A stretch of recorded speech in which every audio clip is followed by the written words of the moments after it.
Tiger ক্রিকেটে প্রতিভার অভাব নাই, তবুও কেন বিশ্বমানের পারফর্মার বের হচ্ছে না? কদিন আগে নির্বাচকের দায়িত্ব ছাড়া হান্নান সরকার বলছেন প্রতিভাবানরা হারিয়ে যাচ্ছে সঠিক দিক নির্দেশনা আর ভালো মানের কোচিং এর অভাবে। হান্নানের মতে তরুণদের পোক্ত করার বড় মঞ্চ হতে পারে জিম্বাবুয়ের মতো দলগুলোর বিপক্ষে সিরিজগুলো। সাইফুল রূপকের রিপোর্ট। রাজারা টাইগারদের কাছের বন্ধু, জিম্বাবুয়েকে পেলেই নাকি মন জুড়ে যায় বাংলাদেশ দলের। বেশ কবছর ধরেই আফ্রিকার দেশটা বাংলাদেশের সঙ্গে পেরে উঠছে না।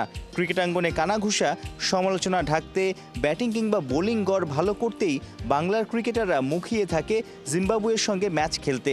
অথচ এমন প্রতিপক্ষের বিপক্ষেই বেঞ্চের ক্রিকেটারদের বাজিয়ে দেখে ভারত। পাইপলাইন মজবুত করতে কবে দূরদর্শী সম্পন্ন হবে বিসিবি কিংবা নির্বাচক কমিটি? জিম্বাবুয়ে, আয়ারল্যান্ড বা ওয়েস্ট ইন্ডিজের সঙ্গেও দেখা যায় যে বি টিম খেলায় বা সি টিম খেলায়, তাতে করে ওই প্লেয়াররাও কিন্তু ইন্টারন্যাশনালের আমেজটা পেয়ে যায়, তারা পারফর্ম করে, তাদের কনফিডেন্স বাড়ে।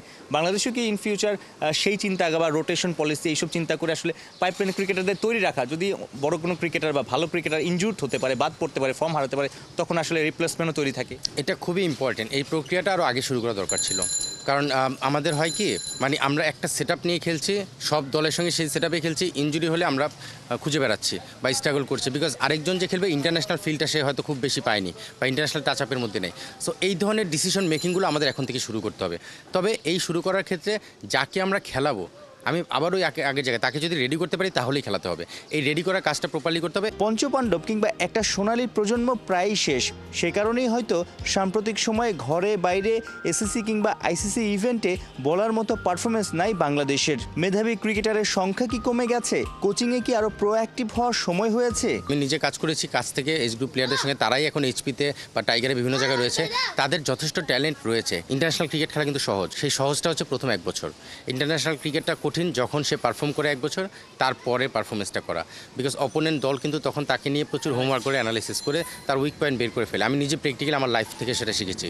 তো সেই জায়গা থেকে আমার কাছে মনে হয় যে কিছু প্লেয়ার রয়েছে যারা যথেষ্ট ক্যাপাবল, তাদেরকে রেডি করে তারপরে ইন্টারন্যাশনাল লেভেলে নিলে তারা ঠিক একইভাবে 10, 12, 15 বছর হয়তো সার্ভিস দিতে পারবে। 1 বছর জাতীয় দলের নির্বাচকের দায়িত্বে থাকা হান্নান সরকার বিসিবির চাকুরি ছেড়ে বর্তমানে কোচিংয়ে মনোযোগী। ঢাকা আবাহনীর ওস্তাদের কথাতে পরিষ্কার, ঘরোয়া ক্রিকেটের মান না বাড়লে আন্তর্জাতিক অঙ্গনে নিচের সারিতেই থাকবে টিম বাংলাদেশ। ডোমেস্টিক ক্রিকেটে পারফরমেন্স দিয়ে জাজমেন্টটা করা যাবে না, কারণ আমাদের ডোমেস্টিক ক্রিকেট ইন্টারন্যাশনাল ক্রিকেটের সঙ্গে বেশ পার্থক্য রয়েছে, সেটা আমরা সময়ের সঙ্গে সঙ্গে সবসময় দেখেছি। সো আমি ডোমেস্টিক পারফর্মারকে কীভাবে ইন্টারন্যাশনাল মানের প্লেয়ার বানাবো, সেই কাজটার কথা আমি বারবার বলতে চাচ্ছি। সাইফুল রূপক, 71। প্রক্রিয়াটা আরও আগে শুরু করা।